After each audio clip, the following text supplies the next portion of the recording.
बच्चों, मेरा नाम डॉक्टर रेखा है। आज मैं जो टॉपिक आपके सामने लेकर आई हूँ वो बीएड सेकेंड ईयर का creating an inclusive school paper 10 उसका ये टॉपिक है individual educational programme and use of emerging technologies. मैंने आपको पहले भी बताया था इसके रिगार्डिंग कि आप ये देखिए कि जो भी बच्चों में किसी भी प्रकार की डिसेबिलिटी होती है या फिर वो डिसेबल्स बच्चे हैं तो उनको ऐसा नहीं है कि हम नॉर्मल बच्चों के साथ सारी चीजें करवा सके। मैंने आपको बताया था देयर शुड बी फ्लेक्सिबल भी, ठीक है। उनके इंडिविजुअल एजुकेशनल प्रोग्राम होंगे, इंडिविजुअल एजुकेशनल प्लान होंगे, क्योंकि वो उनके डिसेबिलिटीज के अकॉर्डिंग ही होंगे। ऐसा नहीं कि सारे कॉमन या जनरल सभी बच्चे एक ही जैसा करिकुलम फॉलो कर रहे हैं, ठीक है, एक ही जैसा टाइम टेबल फॉलो कर रहे हैं। दे कांट फॉलो, क्योंकि उन बच्चों के लिए हमें एक flexible curriculum, flexible text books हमें तैयार करनी पड़ेगी। और जो क्राइटेरिया हम जनरल बच्चों के लिए रखते हैं ऐसे बच्चों के लिए हम वो क्राइटेरिया नहीं रख सकते। तो आइए पढ़ते हैं IEP, individual educational plan. What is individual educational plan और इसका मीनिंग क्या है? देखिए, The IEP describes how the students learn. IEP ये बताता है, डिस्क्राइब करता है कि बच्चे को पढ़ना कैसे है, how the student is learn, कैसे पढ़ेगा वो, how the student best demonstrate that learning, वो अपने लर्निंग को किस तरह से डेमोन्स्ट्रेट करेगा, ठीक है। नेक्स्ट है and what teachers and services provide will do the help of students learn more effectively, कि किस तरह की सर्विसेज जो है वो ऐसे बच्चों को प्रोवाइड की जाए, ऐसे बच्चों को दी जाए जिससे कि वो इफेक्टिवली पढ़ सके या एक रिजल्ट ओरिएंटेड काम कर सके। Next is the purpose of this professional learning is to provide teachers with information and advice about writing an individual educational programme for children with disability. तो इसमें क्या पर्पस है स्टूडेंट का और टीचर का? स्टूडेंट क्योंकि इस तरह से नॉर्मल बच्चों के साथ उस तरह का करिकुलम फॉलो अप नहीं कर पाते, तो it's the responsibility of a teacher to frame the individual educational plan और इंडिविजुअल एजुकेशनल प्रोग्राम। वो एक ही बात है कि उनकी डिसेबिलिटीज के अकॉर्डिंग हम उनको प्लान और प्रोग्राम प्रोवाइड करवाएं ताकि वो अपने इंटरेस्ट, अपने एटीट्यूड और अपने एप्टीट्यूड के अकॉर्डिंग अपनी स्टडीज को आगे बढ़ा सकें। देखिए नेक्स्ट में कि components of IEP, which components are required for IEP individual educational programme, उसके लिए किस किस चीज की आवश्यकता होती है, क्या कंपोनेंट चाहिए, कौन से तत्वों की आवश्यकता है IEP के लिए, इंडिविजुअल एजुकेशनल प्लान के लिए। मैंने आपको पहले ही बताया कि इंडिविजुअल एजुकेशनल प्लान हर बच्चे की क्षमता और अक्षमता दोनों को ध्यान में रखकर बनाए जाते हैं। अब मैंने आपको ये भी बताया कि जो सेम करिकुलम जो हम नॉर्मल बच्चों को पढ़ाते हैं ऐसा करिकुलम हम इन बच्चों के लिए लागू नहीं कर सकते, फॉलो अप नहीं कर सकते, उसमें हम रिजिडिटी नहीं रख सकते। We have to be flexible, वहां पर हमें फ्लेक्सिबल बनना है। देखिए कि components of IEP, what are the components of IEP? The students present level of academic and functional performance. तो firstly we have to see, हमें सबसे पहले ये देखना है कि बच्चे का प्रेजेंट लेवल क्या है, कि at present where the student stands, कहाँ पर वो बच्चा स्टैंड करता है, उसका आईक्यू लेवल क्या है, उसकी डिसेबिलिटी क्या है, उसकी एबिलिटीज क्या है, उसके पोटेंशियल्स क्या हैं, उसमें एटीट्यूड कैसा है, उसका एप्टीट्यूड कैसा है। तो प्रेजेंट जो फंक्शंस है, प्रेजेंट लेवल है एकेडमिक और फंक्शनल परफॉर्मेंस, यानी कि एकेडमिकली वो बच्चा कैसा है, उसका माइंड कैसा है, उसका आईक्यू कैसा है, और फंक्शनल मतलब जितने भी काम करता है वो किस तरह से करता है।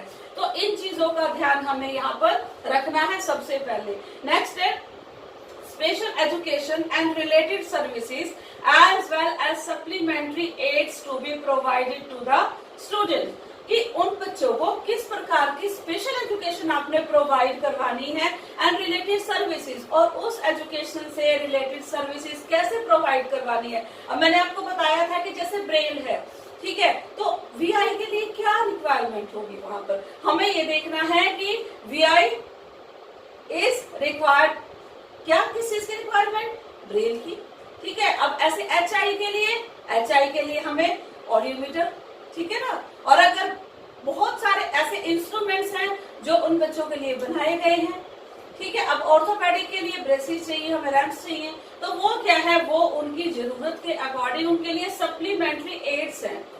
जो अब जैसे आर्टिफिशियल हैंड, हाथ नहीं है तो क्या होगा, वहां पर आर्टिफिशियल हैंड हम यूज करेंगे। पैर नहीं है तो क्या करेंगे, आर्टिफिशियल फुट हम यूज करेंगे। लेग नहीं है तो क्या करेंगे, आर्टिफिशियल लेग हम यूज करेंगे, ठीक है। तो वो क्या है, these are the supplementary aids. तो फर्स्टली हमें ये देखना है कि इन बच्चों को किस प्रकार की सप्लीमेंट्री एड्स देनी है। To be next is programme modification और सपोर्ट प्रोवाइडेड टू स्कूल, ठीक है, persons on behalf of students. कि प्रोग्राम मॉडिफिकेशन मीन्स कि we can't follow the same curriculum for this types of student. जैसे मैंने आपको बताया, we have to modify in text book, we have to modify in curriculum, we have to modify in our teaching methods, everything we have to modified according to these types of students. तो वो किस तरह की modifications होंगी और किस तरह की सपोर्ट सर्विसेज होंगी जो ऐसे डिसेबल बच्चों को हम प्रोवाइड करवाएंगे। ये next component, explanation of any time of students will not participate along with non-disabled children। तो explanation of any time कि वो हमें देखना पड़ेगा कि ऐसा क्यों है कि एक जनरल जो स्टूडेंट्स के साथ ऐसे बच्चे जो हैं, जो डिसेबल बच्चे हैं, वो पार्टिसिपेट क्यों नहीं कर पा रहे हैं। Next is measurable annual goals including academic and functional goal. Yes, measurable annual goal, measurable annual goal जो हम गोल मानकर चले हैं कि हमारी एजुकेशन देने के बाद, हमारी ट्रेनिंग देने के बाद, हम जो टीचिंग एड्स यूज करेंगे उसके बाद, हम जो बुक्स यूज करेंगे उसके बाद, तो क्या हमारा एकेडमिक गोल क्या होगा और हमारा फंक्शनल गोल पहले से ही हम डिसाइड करके चलेंगे, और क्या हम उस गोल को अचीव कर पा रहे हैं वो भी हमें देखना पड़ेगा। नेक्स्ट देखिए, under following 14 categories a student can get free education by the government। ये these all are types of disabilities। मैंने आपको बताया था कि there are 21 disabilities, ठीक है, जो RPWD के द्वारा मानी गई हैं, right to person with disabilities, ठीक है। तो यहाँ पर देखिए कि कौन सी डिसेबिलिटीज है कि अगर बच्चा इन डिसेबिलिटीज से अफेक्टेड है तभी वो गवर्नमेंट के द्वारा फ्री एजुकेशन, फ्री अलाउंसेस और सर्विसेज ले सकता है। तो these are, firstly we talk about visual impairment including blindness. Okay, VI आपको पता है विजुअल इम्पेयरमेंट क्या होता है कि जब आपका विजन बहुत कम हो जाता है, और blindness mean when you need a Braille, जब आपको ब्रेल की जरूरत पड़ती है तो उसको हम बोलते हैं blindness. Next is deaf blindness, a person may be a deaf and blindness. तो उसको दो तरह की मल्टीपल डिसेबिलिटीज भी हो सकती हैं। The person may be in both category, deaf, he और she may be deaf and blind also. Next is deafness. Yes, deafness is also the category of disabilities regarding HI, hearing impaired. Next is developmental delay for children aged 3 to 9 varies by states। ये अलग अलग states की जो है अलग अलग as decide की गई है बच्चों के लिए। डेवलपमेंटल डिले यानी कि कई बार हमारी जो ग्रोथ है वो उसके अकॉर्डिंग जैसे होनी चाहिए थी उस तरह से नहीं होती। Next is emotional and behavioural disorders.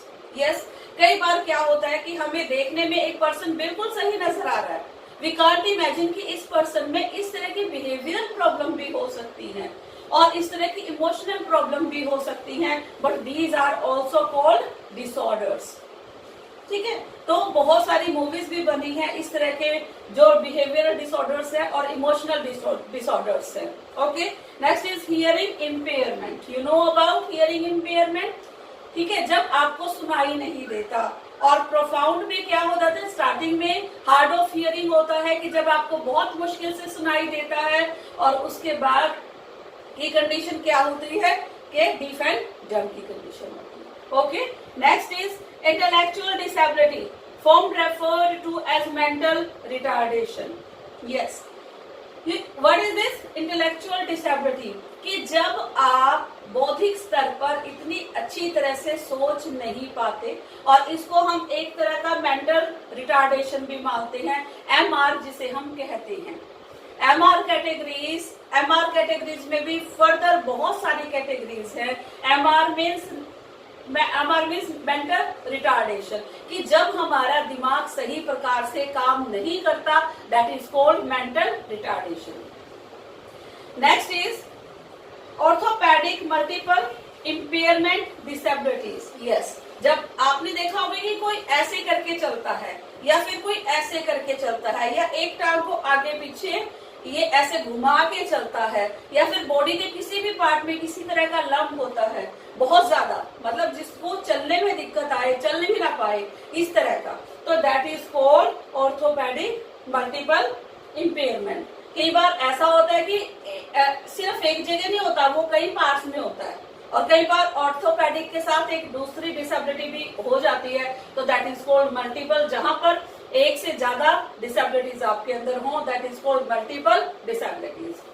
Next is other health impairment. इनके अलावा बहुत सारी हेल्थ इश्यूज हैं जिनकी वजह से हम इम्पेयर्ड हो सकते हैं, अक्षम हो सकते हैं। These are called other health impairment. Specific learning disabilities. Learning disabilities में क्या है कि आप एक बच्चे को हम पढ़ाते हैं क्लास में, मेमोराइज कराते हैं, लेकिन थोड़ी देर बाद क्या होता है कि दोबारा से हम रिकॉल कराते हैं, फिर बच्चा उन चीजों को क्या करता है, भूल जाता है, फिर कंसेप्ट को फिर दोबारा उसको कराते हैं, फिर भूल जाता है, तो that is called learning disability और learning disorders.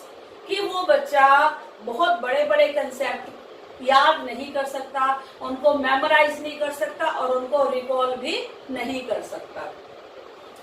Next is speech और लैंग्वेज इम्पेयरमेंट। यस, आपने देखा होगा कि कई बार हम मुंह से बोल नहीं पाते, कई बार जो चीज हम बात करना चाहते हैं, जो हम बोलना चाहते हैं, जो हम कहना चाहते हैं, ठीक है, और आम भाषा में उस कैटेगरी को क्या कहा जाता है, आम भाषा में उसको हम गूंगी कहते हैं, नहीं, वो इम्पेयरमेंट है, अक्षमता है वो एक तरह की, ठीक है। तो इसमें क्या है कि आपकी स्पीच, आप बोल नहीं पा रहे, आपके टंग के किसी भी पार्ट में दिक्कत हो सकती है, और वो दिक्कत किसी भी रीजन की वजह से हो सकती है। इसमें तीनों स्टेज की वजह से हो सकती है, ठीक है, प्रीनेटल, पैरानेटल और पोस्टनेटल। कि जब बच्चे को गर्भावस्था में, जब गर्भ से पहले, और जब मदर ने कंसीव किया उन 9 महीनों के अंदर, और जब बच्चा दुनिया में आया उसके दौरान, तो किसी भी तरह की प्रॉब्लम अगर मदर को होती है और मदर अफेक्टेड होती है, तो सिम्टम्स जो है वो बच्चों में आने के चांसेस बहुत ज्यादा होते हैं। नेक्स्ट इज, ठीक है, ट्रॉमिक ब्रेन इंजरी, दिमाग से जुड़ी हुई, कई बार कोई ऐसी चोट लगी है जो कई बार नहीं पता चलता, और फर्दर जो है मेंटल डिसऑर्डर बन जाती है हमारे लिए, जो ब्रेन इंजरीज लगती हैं। तो these are the 14 categories. Next, look on these members of IEP, individual educational plan. अगर हम बच्चों के लिए इंडिविजुअल एजुकेशनल प्लान फ्रेम करते हैं, बनाते हैं, कि जिस बच्चे की जिस प्रकार की एबिलिटी और डिसेबिलिटी है, उसी के अकॉर्डिंग हमने उस बच्चे को प्लान देना है, ठीक है।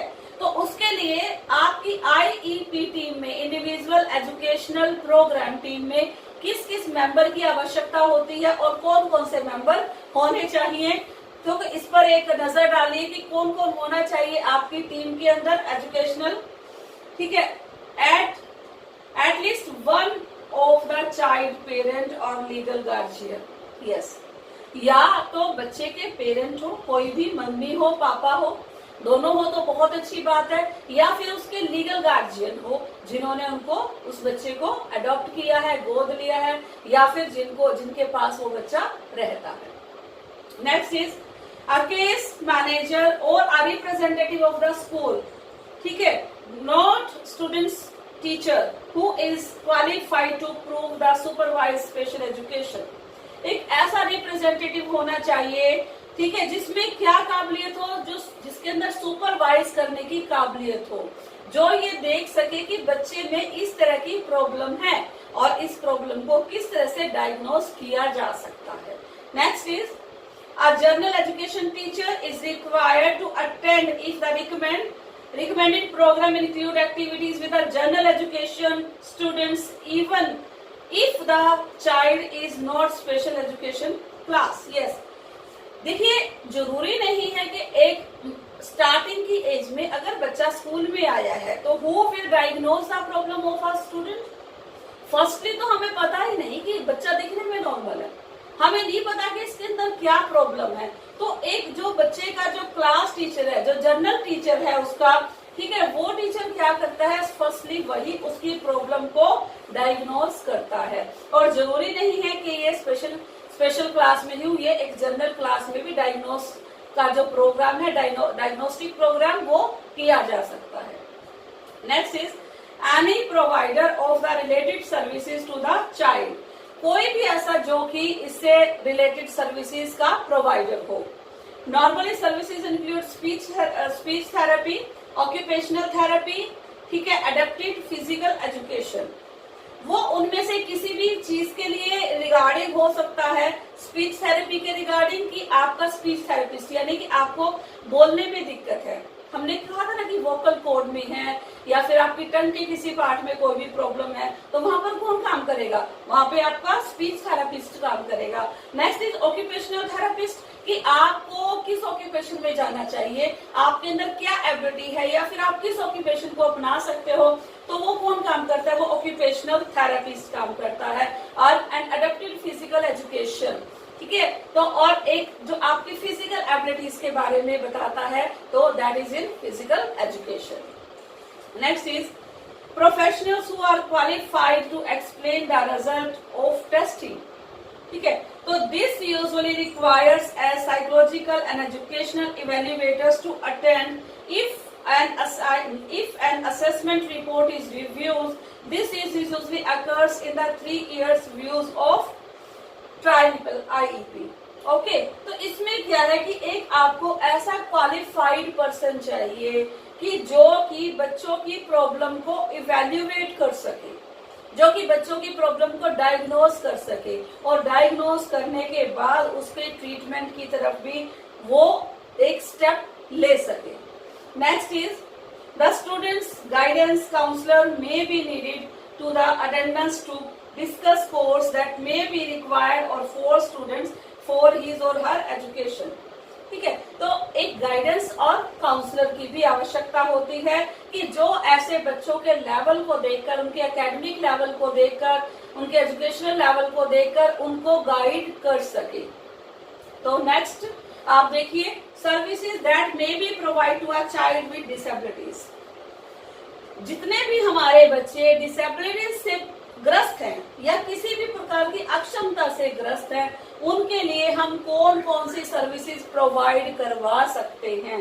देखिए सबसे पहले स्पेशली डिजाइन्ड इंस्ट्रक्शंस। यस, आप देखिए जब भी आपने एक चीज देखी होगी, जब भी आप एग्जाम देने जाते हो तो वहां पे एक पार्ट आपको एग्जाम में दिया जाता है और वो पार्ट आपके लिए नहीं होता, लिखा जाता है स्पेशली कि this is for blind students only, ठीक है, और वहां पर इंस्ट्रक्शंस भी दी जाती हैं। तो अगर इस प्रकार की प्रॉब्लम से ग्रस्त बच्चे हैं तो उनके लिए स्पेशली डिजाइन इंस्ट्रक्शंस पहले से ही तैयार की जाती हैं कि आपने इसको इस तरह से करना है कोई भी काम। पेरेंटल इन्वॉल्वमेंट इज मस्ट, क्योंकि जो बच्चे की हिस्ट्री है उसको पेरेंट्स से बेटर कोई भी नहीं जानता। अभी मैंने बात की थी प्रीनेटल, पैरानेटल, और आपको बताया कि जहाँ पे हम ये देखते हैं, क्योंकि पेरेंट्स को सारी हिस्ट्री बच्चों की पता होता है, तो पेरेंट्स से ज्यादा नॉलेज बच्चे के बारे में किसी को भी नहीं होती, तो इसलिए parent involvement is must in IEP, ठीक है। नेक्स्ट इज रिलेटेड सर्विसेज, उसके रिगार्डिंग जो भी सर्विसेज है वो सारी की सारी यहाँ पर हम बच्चों को दे सकते हैं, डिसेबल बच्चों को। प्रोग्राम मॉडिफिकेशन, मैंने आपको कहा कि आपको टीचिंग एड, किस टीचिंग एड से पढ़ा रहे हो तो उन बच्चों के अकॉर्डिंग आपको अपने टीचिंग एड भी मॉडिफाई करना पड़ेगा। जैसे नॉर्मल बच्चे हैं उनको आप नॉर्मल फॉन्ट में चार्ट बना सकते हो, या जितने भी एड्स हैं वो नॉर्मल फॉन्ट के दिखा सकते हो। लेकिन अगर एक बच्चा पार्शियल VI है, आंशिक रूप से दृष्टिबाधित है, तो उसके लिए आप क्या करेंगे, आपको बड़े फॉन्ट का क्या चाहिएगा, फोंट आपने जब भी आप चार्ट बनाएंगे तो बड़े फोंट में, बड़े साइज में आप चार्ट के ऊपर लिखेंगे, ठीक है। तो ये सारे के सारे क्या है, प्रोग्राम मॉडिफिकेशन। करिकुलम की अगर हम बात करें, वहां पर हमें मॉडिफाई करना पड़ता है। बुक्स की बात करें, वहां पर हमें मॉडिफिकेशन करनी पड़ती है। तो प्रोग्राम मॉडिफिकेशन में उन बच्चों के अकॉर्डिंग हम अपने प्रोग्राम में मॉडिफिकेशन करेंगे। Next is classroom accommodation. Yes, हमें सबसे पहले ये देखना है कि क्या हमारे पास इन बच्चों के लिए सर्विसेज हम प्रोवाइड करवा सकते हैं, क्या हमें इनको बैठाने के लिए इनका रिसोर्स रूम की व्यवस्था है यहाँ पर, क्या हम क्लासरूम में इन बच्चों को बैठा सकते हैं, ठीक है। अगर बच्चा एक ऑर्थोपेडिक है तो वो नॉर्मल नहीं बैठ सकता, वो पेन भी होल्ड नहीं कर सकता, तो उसके लिए क्या चाहिए, बच्चे को ये सपोर्ट चाहिए इस तरह से, ताकि वो बच्चा सपोर्ट लेकर उस काम को कर सके। और बच्चे का अगर हैंड नहीं है तो क्या होगा, आर्टिफिशियल हैंड का वो यूज करेगा। तो वहां वो चीजें हमें उनके बच्चों के एकोमोडेशन के अकॉर्डिंग क्लासरूम के अंदर उनको प्रोवाइड करवानी है। और हमें ये भी देखना है कि वहां पर रिसोर्स रूम की व्यवस्था है या फिर नहीं है। Next is supplementary aids and services. Yes, supplementary means हम क्या करते हैं, अब जैसे सप्लीमेंट्री का एक एग्जाम्पल देती हूँ, ठीक है। अब आप कई लोग क्या करते हैं, मान लो खाना नहीं खाए, ठीक है, खाना नहीं खाएंगे, एनर्जी कहाँ से मिलेगी, खाना नहीं खाएंगे, हमारी बॉडी कहाँ काम करेगी। उसके लिए बहुत सारे सप्लीमेंट्स का वो लोग यूज करते हैं, जो कि आपके फूड की एडिशन काम, फूड की हम कह सकते हैं कि ऑप्शन पे काम करते हैं। तो दैट इज कॉल्ड सप्लीमेंट्री। यानी कि इन बच्चों की अक्षमताओं की पूर्ति करने के लिए जिन साधनों का हम प्रयोग करते हैं वो क्या कहलाते हैं, सप्लीमेंट एड्स। जैसे बच्चे ब्रेन है, जैसे बच्चे ब्लाइंड है तो वो ब्रेन का यूज करते हैं, तो brain is called supplement for this types of students, ठीक है। तो this is called supplementary and aid services. Next is resource room. Resource room में मैंने आपको बता दिया था कि जहां पर सारी व्यवस्थाएं मौजूद होंगी। जैसे बच्चे ब्लाइंड है उनके लिए ब्रेल होगी, ठीक है। VHI है उनके लिए मैग्नीफायर ग्लासेस होंगे, ऑडियोमीटर्स होंगे, ठीक है। और जो बच्चा ऑर्थोपेडिक है उनके लिए ब्रेसेस होंगे, ठीक है। तो आप बहुत ही इंपॉर्टेंट टॉपिक है आज का टॉपिक, और इस पर आपने देखना है। अगर कल आप एक टीचर बनेंगे तब भी आपने इंडिविजुअल एजुकेशनल प्लान फ्रेम करने हैं और अपनी क्लास में हर बच्चों के अकॉर्डिंग उसके लेवल तक जाकर उसको ट्रीट करना है। Thank you.